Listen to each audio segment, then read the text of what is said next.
RSSനെ ഇവരൊക്കെ ആക്രമിക്കുന്നത് മുസ്ലിം വോട്ട് കിട്ടും എന്നുള്ള പ്രതീക്ഷയിലാണ്. ആ പ്രതീക്ഷ അവസാനിച്ച് കഴിഞ്ഞാൽ ഇവർ RSSനെ പിന്നെ ആക്രമിക്കുകയില്ല. എൻ്റെ പഴയ ഒരു ഫ്രണ്ടുണ്ട്, ഒരു ക്രിസ്ത്യൻ. അയാൾ എപ്പോഴും എന്നോട് പറയും, BJP ഇല്ലായിരുന്നു എന്ന് വയ്ക്കുക മോഹൻദാസ്, RSSൻ്റെ കാര്യാലയത്തിൽ രാഷ്ട്രീയക്കാർ ക്യൂ നിൽക്കുമായിരുന്നു. അത് ശരിയാണ്.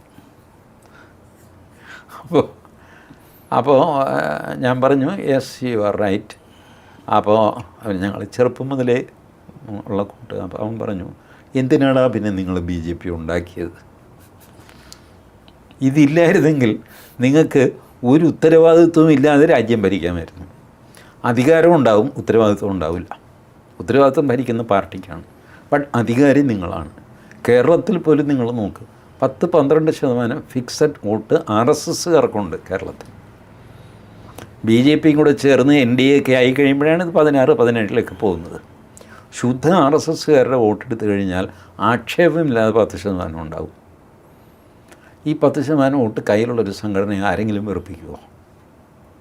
10% വോട്ട് അതും ഡിസ്ട്രിബ്യൂട്ടഡായിട്ട് എല്ലാ കോൺസ്റ്റിറ്റ്യൂഷനിൽ കിടക്കുകയാണ്, എല്ലാവരും തൊഴും. പക്ഷേ ഇപ്പോൾ സിറ്റുവേഷൻ അങ്ങനെയല്ല. BJP ഉണ്ട്, അത് യാഥാർത്ഥ്യമാണ്, നമ്മളത് അംഗീകരിച്ചേ പറ്റുള്ളൂ. അപ്പോൾ RSSൻ്റെ വോട്ട് ആർക്ക് കിട്ടും? BJPക്ക്. CPMനോ കോൺഗ്രസ്സിനോ കിട്ടുമോ? കിട്ടില്ല. അപ്പോൾ പിന്നെ RSSനെ ആക്രമിച്ചാൽ സേഫ് അല്ലേ? ആണ്. അതേസമയം മുസ്ലിങ്ങൾ സന്തുഷ്ടരാകും എന്നവർ ധരിക്കുന്നു. ബട്ട് ഈ ധാരണ കുറഞ്ഞു വരികയാണ് കേട്ടോ. 40% മുസ്ലിങ്ങളാണ് ആസാമിൽ. ഭരിക്കുന്നതാരാ? BJP ആണ്. 30% മുസ്ലിങ്ങളാണ് ബംഗാളിൽ. ഭരിക്കുന്നത് BJP ആണ്. അത്രയും മുസ്ലിങ്ങൾ കേരളത്തിലില്ല, അറിയാമോ?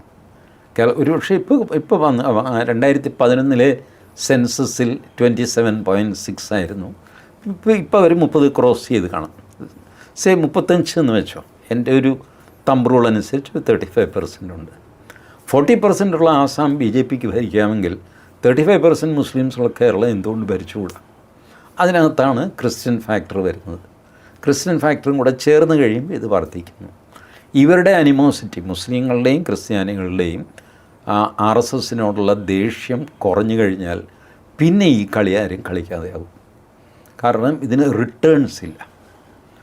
നമ്മൾ ക്യാരംസിലൊരു കോയിൻ അങ്ങോട്ട് അടിക്കില്ലേ, എതിർവശം. അത് അടിക്കുന്നത് അവിടെ എന്തെങ്കിലും സംഭവിക്കാൻ വേണ്ടിയിട്ടില്ല, അവിടെ നിന്ന് തിരിച്ച് ഇവിടെ വന്നിട്ട് ഇവിടെ ഒരു കോയിൻ കുഴിയിൽ വീഴാനാണ്.